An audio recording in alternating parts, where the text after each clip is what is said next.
আমি রাকেশ পয়রা এমকন বিজনেস একাডেমির ছাত্র। আমি আজকে টেস্ট করব চোখটা ভালো আছে কিনা টেস্ট করব লাইটের মাধ্যমে। আমরা লাইটটা কারেন্ট অন করছি। অন করার পর দেখবো আমরা চোখটা টেস্ট করব। যদি চোখটা ভালো থাকে তাহলে লাইটটা জ্বলবে, আর যদি খারাপ থাকে তাহলে লাইটটা জ্বলবে না।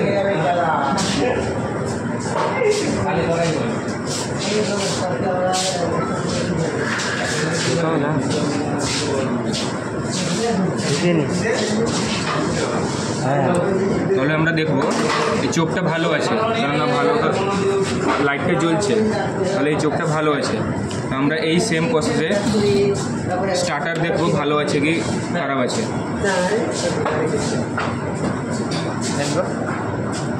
তাহলে দেখতে পাচ্ছ স্টার্টারটাও ভালো আছে, কেননা লাইট জ্বলছে।